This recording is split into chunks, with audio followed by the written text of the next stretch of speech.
I got Hello, Dr. Beverly Kaye, my dear friend. I am in Tel Aviv. And where are you? I am in Los Angeles, California. Wow, 10 hours between us. That's You right. are in the morning and I'm in the evening. That's right. Wow. That's right. We have been friends for many, many years, and we managed to keep our friendship in spite of this Right. distance, which is amazing. And I have been inspired by you.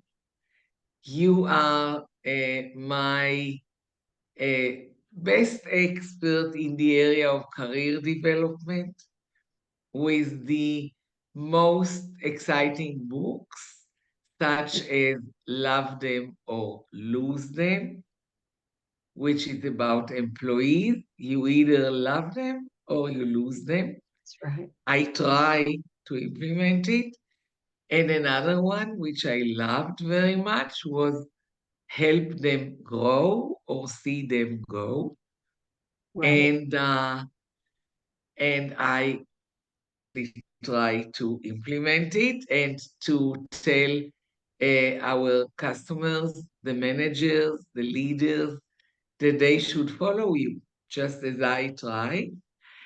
And this evening, or your morning, we would like to focus on a very specific topic. But before we do that, I would love you to tell the audience of Status, our management magazine, a little about yourself, dear Bev Kay.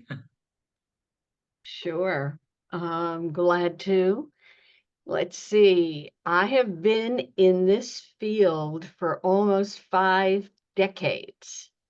And you know what's interesting about the field of human resources, the field of engagement, retention, careers, is that the basics are still the same. They haven't changed that much. I did my doctoral dissertation at UCLA, and out of that dissertation, Prentice Hall said, We think there's a book in your dissertation. And I said, Wow, really? And they said, We want you to try it. And it was out of that that I wrote the first Up is Not the Only Way. And that was in 1985. So I've been doing this for a long time. That book has been written and rewritten, and my work in the career arena has grown. But I still think the basics are the same, the very basics. And I'll talk about those basics. And when engagement and retention became a big thing in the late 90s, and McKinsey published their War for Talent, they made a statement that everybody agreed with. And the statement was people don't leave managers, they don't leave organizations, they leave managers. And everybody was saying, yes, that's true. But nobody was saying, well, what do managers do? What's the how to? And so the book, Love 'em or Lose 'em, was written directly to the manager.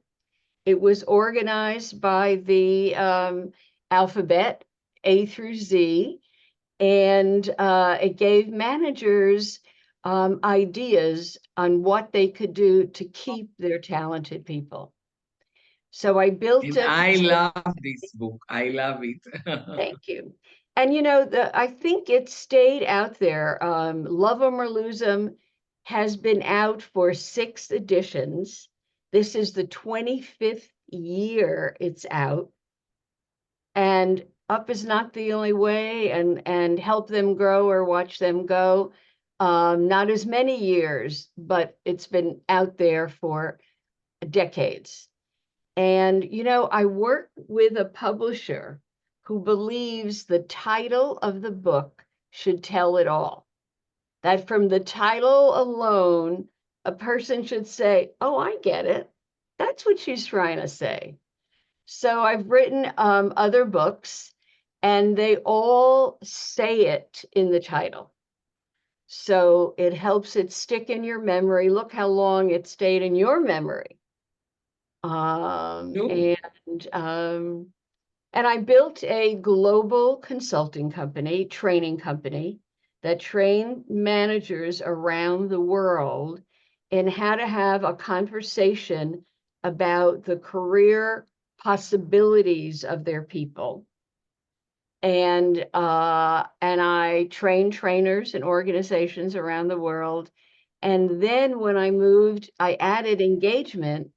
I was able to build training programs that train in those simple ways that you engage and retain your talent. Ah, what a great career. Unbelievable. Kept me So, and busy. so engage and retain, from your point of view, is the number one challenge of managers. Yes. Yes, yes. And in a way, So, it always has been. I don't think we named it engagement retention years ago, but it always was, I think, in the heart of every manager. How do I hang on to my great employees? How do I keep them growing and keep them with my organization if I can? but let's move to the big challenge that I would love to explore with you. Um, how do you engage and retain? And in what ways do you engage and retain? Um, People who would like to explore different organizations.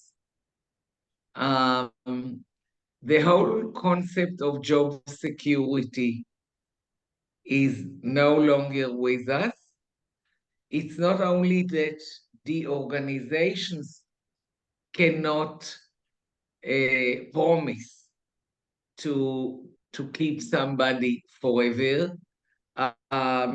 Most young people um, explore different organizations. And so, what do you say about it? Well, you're right. And that's a big change. In those old days, you and I are both old, so we know the old days. You joined an organization, you stayed for decades, and no longer is that true. What I think now a manager has to do is, how do I hang on to my talent for as long as I can? And how do I send them out to their next possibility, and not lock the door, because some will come back. In one of the books I talked about, when someone leaves, they need to have an elegant exit. If they're precious talent, a manager needs to say, you've been great, and I wish you well, and keep in touch because the door is open. So an elegant exit will get you a respectful return if that's the thing that happens. And I think years ago, when someone left, we locked the door. I think now we are seeing what we call here the boomerang employee. I leave, I realize what I'm missing, and I want back in. So the door is open if the manager does the right way of letting that person move on. That's great. We are absolutely on the same page. And it's such a pleasure to listen to you and to be inspired and to get positive feedback for that. This is at least what I do with my people. uh, but why do you think is it so difficult for uh, many managers to implement it? You know, I think, I'm a manager. I have people and in my team. And when I lose one, I suffer. They all have their roles. They all have the things they do to make my company work. And, but when I notice that they aren't, and the word is loving, they aren't liking, they aren't challenged, they aren't loving, they aren't dedicated. I have to say, what's going on? What's the problem here? Can I fix it? Or do we have to part ways? And I think it is a conversation like that managers, if you've never had a manager who cared about you that much, then you have no role model to care about your people. So maybe it comes from family, maybe it comes from other ways.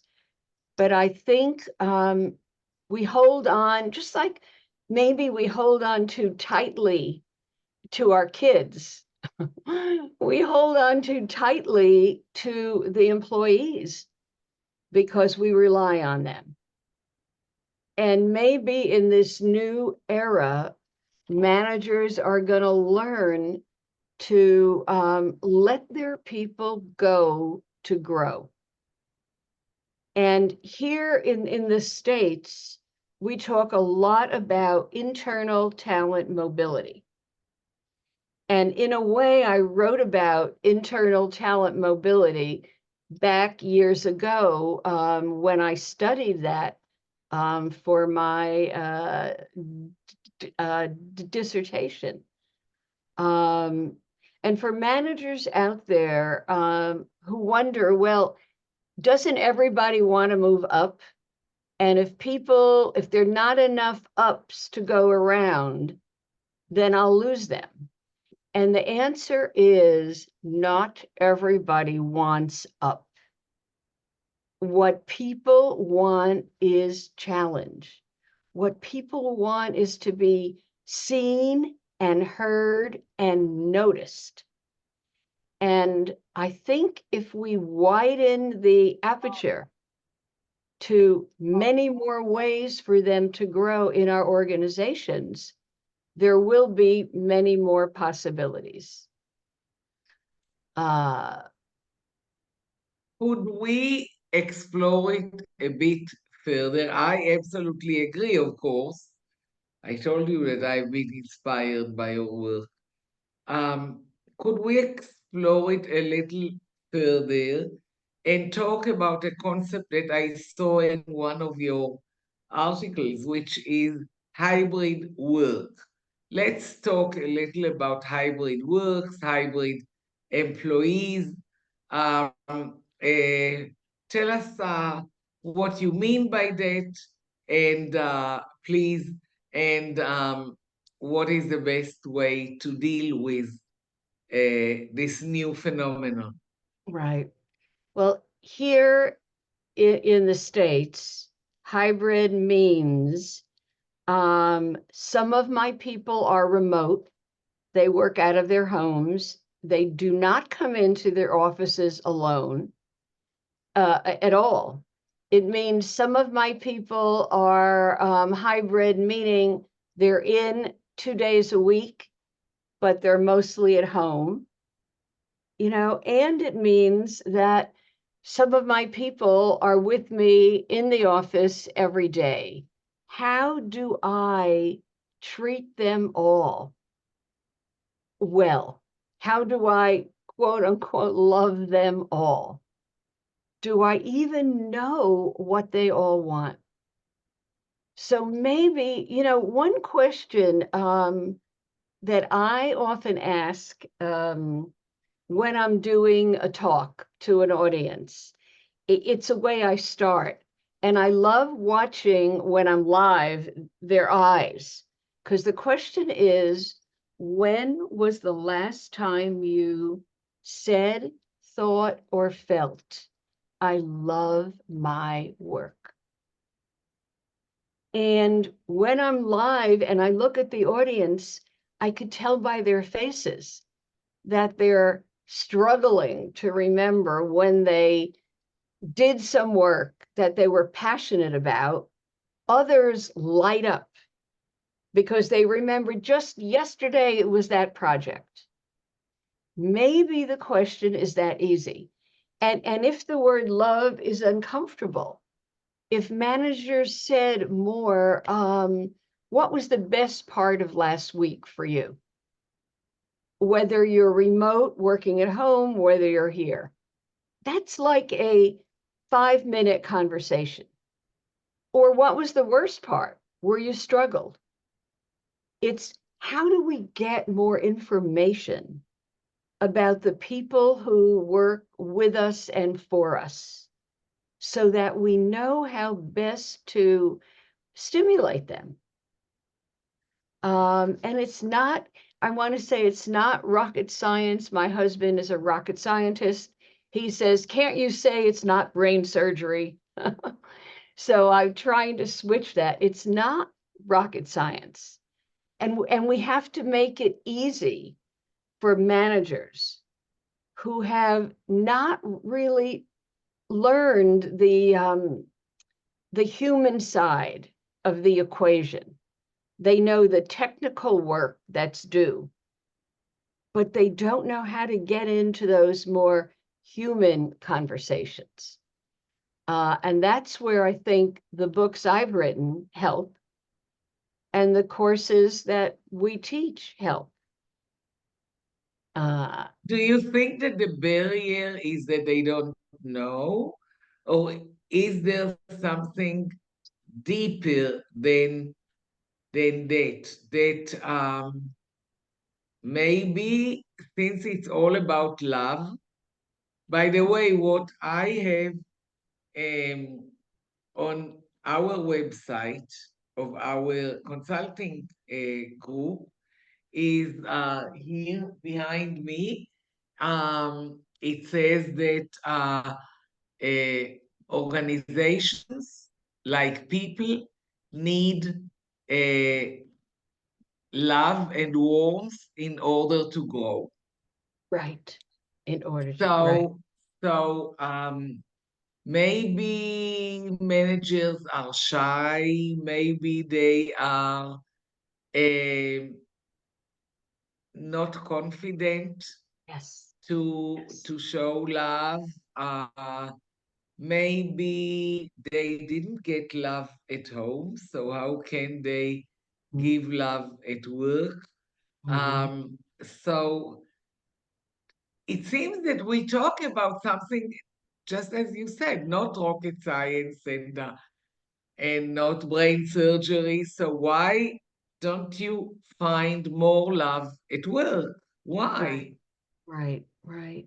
And if it is the word, I know that I work with some technical organizations, etc., and they're not comfortable that they would call our course how to engage and motivate your people instead of love them or lose them.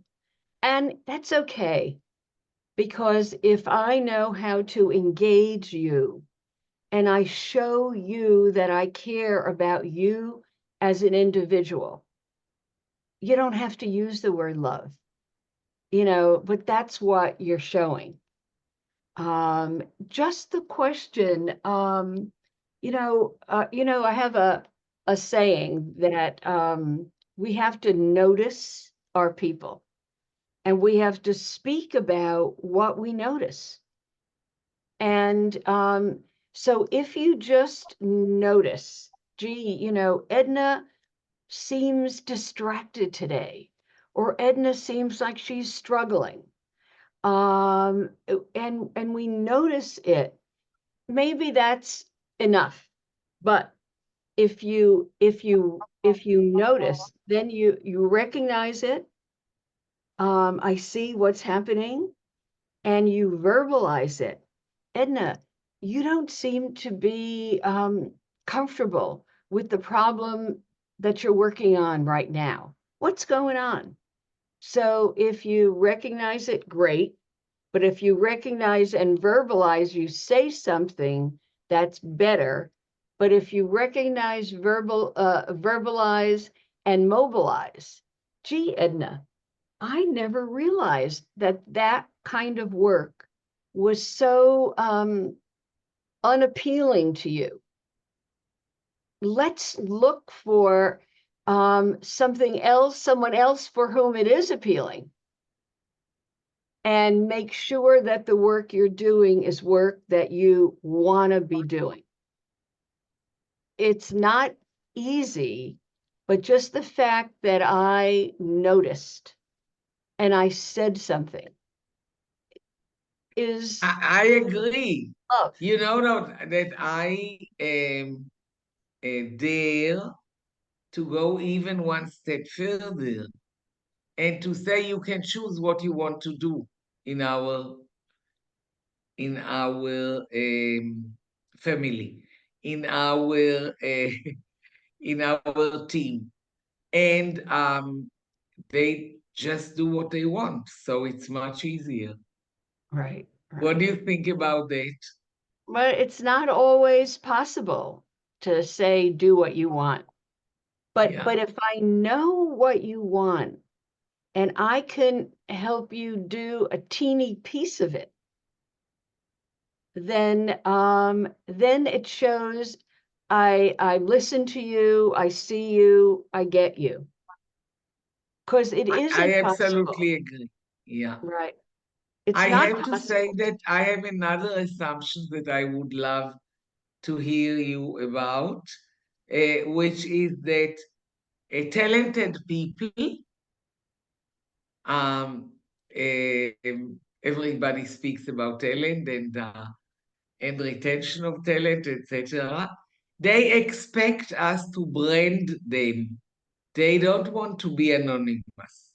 They Right, want to um, to become somebody. right, And and I agree. In our work, your work, my work, it's fairly easy to let people do what they want and to help them brand themselves. And in other big um, organizations, maybe it's more difficult. But I believe that it's a state of mind. So if we go back to this branding, have you noticed that this is one of the needs of the talent? yeah, yeah, it is. And you know what it reminds me of? When you lose talent, um, the exit interview is what is often done. And people say, well, here's why I'm leaving. And when we did the research for Love 'em or Lose 'em, we realized that the exit interview was not enough, that what managers had to do was a stay interview. So another book that I wrote with a co-author was about the stay interview. And maybe we're not asking people, I want you to stay. What matters the most? Because I want you to stay as long as I can. I know I'm not going to keep you forever. I know I might keep you only part-time. I know, but I want to know what draws you to my organization, to the kind of work we do in my department, and what makes you leave at the end of the day with a smile? Like, what kind of work most grabs you? And I'm using, simple words, and maybe we're not doing that enough. Maybe. I absolutely agree. I once used your book, Love Them or Lose Them, in one of the high-tech companies that we worked with. There was one young manager there that really wanted to learn more about all of it. And I said, here, I'm going to give you a book by a friend. And he loved it so Good. much Good. um, because it made sense to him. Hmm. Right. Absolutely. Right. Um, so if we dwell a little more with the hybrid work, Hybrid. okay? So we said hybrid is to get them um, to work part-time for you. Hybrid could be, as you said, to work from remote. Hmm. Um, Hybrid could be, um, I love the experiment that I do with some of them, which is to let them become digital nomads. Have you ever Wow. looked at digital Absolutely. nomads? Right. So, could you share with us a little about your view of letting them be digital nomads and work from the beach of the Seychelles Islands? I Right. had one young lady who worked for us, and she loved She loved working that. from the Right. beach in Right. Seychelles Islands. Right. I love it. So, when you and I were growing up and in organizations, that was unheard of. Of You know, course. what? You're going to work from the beach? And I live in California. The beach is a great place to work. I think that the whole hybrid and giving people more freedom to do what they love doing and to do what they do well. And if they can show their leaders that they're on it, they're doing what needs to be done, maybe it doesn't matter where they are, and maybe we it just takes getting used to. But I know in my own office, I love having my team, and my team is spread all over the country. But I love having my executive assistant in that next office, just because I like talking to her and I like saying, well, that didn't go well or that did go well. So it feeds me as her leader and her manager, but I don't need it from everybody on my team. Yeah, I see. Wow, amazing how the world has changed, isn't it? It is, it is, it is. And it's So, changed for the better, yeah, maybe in the work world, maybe now we're paying more attention to the individual and what the individual needs and how different every individual is from every other individual. I mean, that's not new, but maybe we're building a world that accepts that more now at work.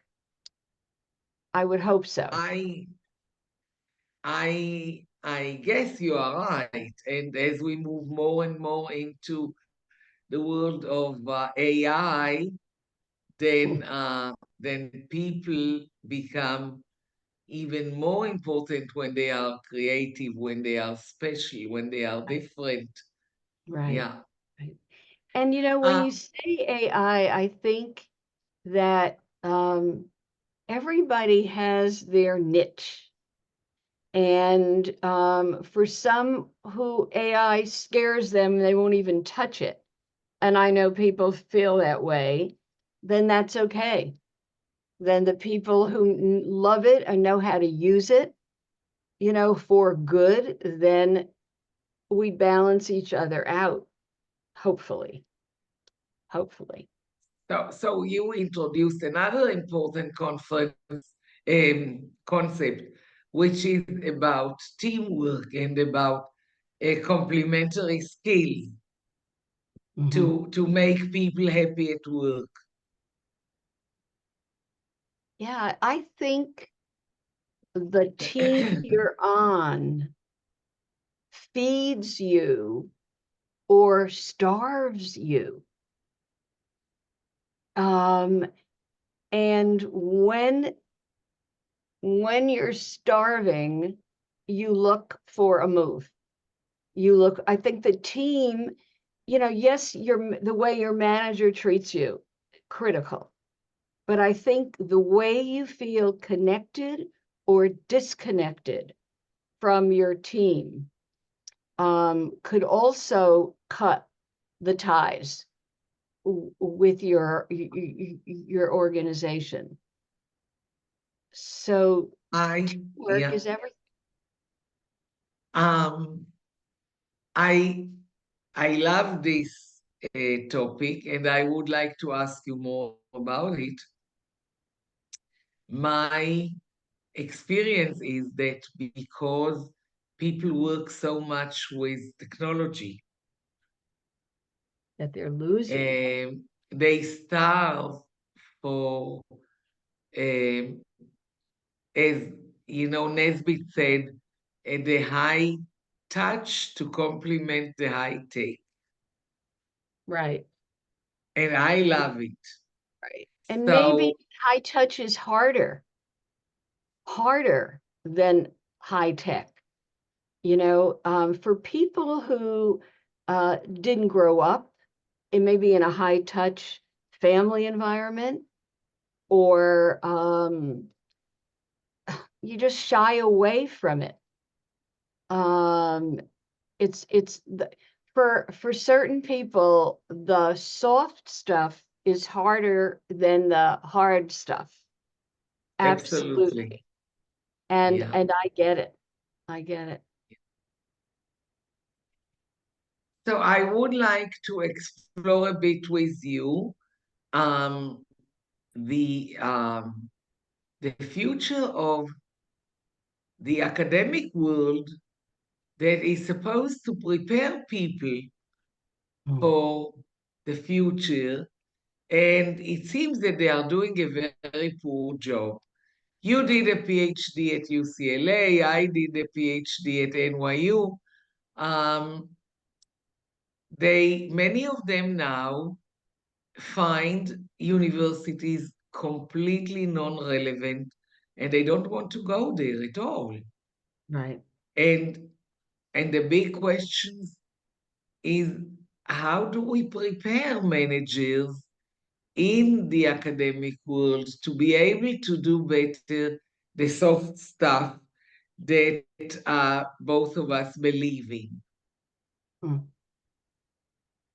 Well, I think more and more universities, from what I read, are adding that element, the soft stuff, we're calling it. And maybe the more it's written about and the more universities realize that the hard stuff alone does not the marriage make, it's a combo.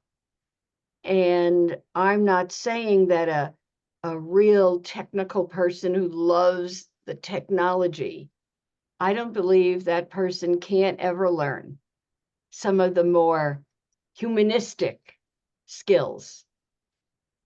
But those who teach that person have to have patience and have to have examples. and have to make it easy. I think the reason my books do well is that I try to make it easy. Here's what you can do. And it's not esoteric and it's not beyond an individual. Ask this question, try this with your eyes. I mean, eh, we have to not give up on both sides, I guess. I I agree. Um, the two of us are ladies, and do you have any insights regarding men and women and who does a better job? Is there something like that?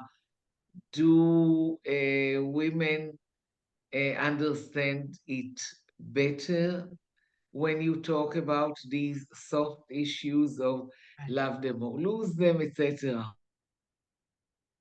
I'm not a specialist there are many of my friends who are in those differences, but I think it might just come more naturally to women. And maybe if it does, it's up to us to teach others. My husband is a rocket scientist, and I'm the opposite. And when we have an argument, I might say to him, "You're yelling at me." And he'll say, "I wasn't yelling." And I'll say, "Your face was yelling." And he says, "Well, then don't look at my face." But it's like we read, I just can talk for myself. I read all the signs that are in front of me. It's easy to talk with you because I see your interests and I see the twinkle in your eye and I see your smile. But someone else would only hear your words and not take in all of you. And maybe I don't know if that's innate or I believe it can be taught. So I've got to figure out how to train him to let me read his face and his eyes and not just the words. Do you really believe that we can still train our husbands? I've been married 50 years and I'm still working it. I am married many more years than you. More than Yes, actually, tomorrow we will be married 62 years. We married young and we are now old. And I have given up trying to train him, but I expect him to give up trying to train me. that's a deal. That's a deal. Right. Right. um, I would like to add one more challenge that I think is important in implementing all of these ideas that you have been training all of us for many years. Um, and this is the question of trust. Say again. Trust, trust. Trust. Um, because there is a lot of letting go in what we preach, and um, and they are afraid, the managers, to let go. They they want command and control. It gives them the illusion that they are doing a better job this way. Um, how can we let them, eh, how can we teach them to let go? What has been your experience with this challenge of managers? I think there's two kinds of power. There is positional power, and then there's personal power. And for eons in organizations, positional power was the way we managed and ran companies. I think the pendulum has swung, and I think it swung more towards personal power. How do you use your own being and your own etc. and not I am at this level in the hierarchy, therefore pay attention. I don't think that works anymore. I think employees are saying, I wrote an article titled, "You're Not the Boss of Me," which is what a kid says to their parent. And I think employees are saying now, "You're not the boss of me. I have other choices." But we have to get employees to say also, "Here's what I need more of. Here's what I want more of from you to make me deliver my best work." And there's a little exercise that I've used for years, which is for you to say, what do I want more of from you? What do I want less of from you? And what do I want you to continue doing? And I think those questions are questions an employee, any individual, should ask of their teammates, people who work for them. What should I be doing more of? What should I be doing less of? And what should I continue doing? If you ask that to enough people, you'll have a great picture of what others want from you. And just It's make amazing that the toolbox that you offer a manager um, has a lot of great questions. yes, Uh, yes, and I love it. I really do. Um, you know that in the Haggadah of Pesach, of Passover, the story of the four sons, yes, and one of them is the one who does not to ask, right, right, and and um, and I believe that it is very important. So I love your questions. Since we are getting closer to the end of this lovely conversation, but I know that people are waiting for you, and I don't want to keep you longer.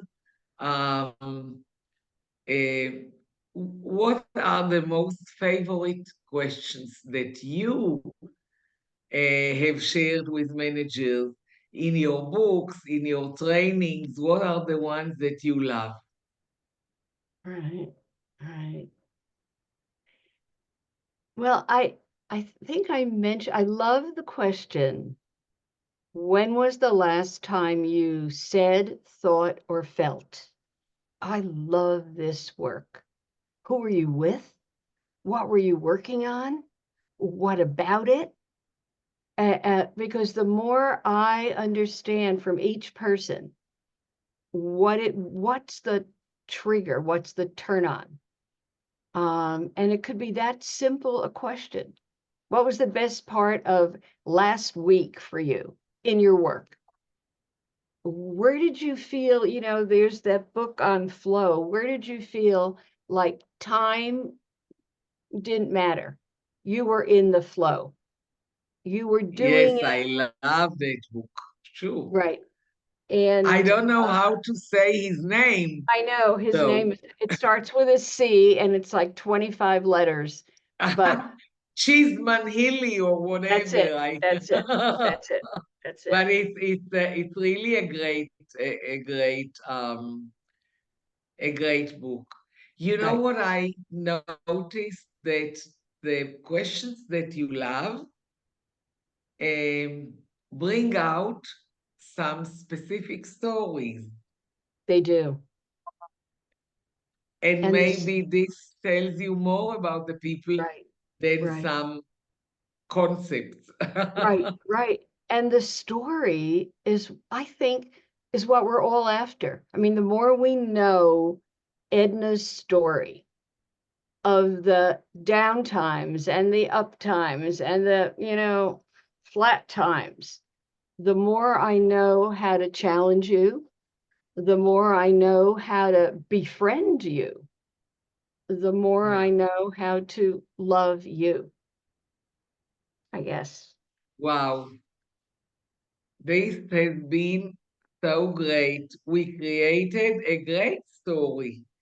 I enjoyed it very much. I would like to thank you. Is there something that you want to say before we close? Um, I would just say, cherish the friendships in your life, because friendships, you and I haven't talked in years, and yet immediately, boom, it feels good. So cherish them, appreciate them, tell those friends that they matter, because in the darkest of times, it is friends who matter. Yeah, And your country is going through dark times. So, but we have great friends. right, right, right. Thank you, my dear friend Bev Kay, You are welcome. um, and best wishes. And let's stay healthy and Right. keep our friendship for many, many more years. Thank Shalom. you. Shalom. Shalom, shalom.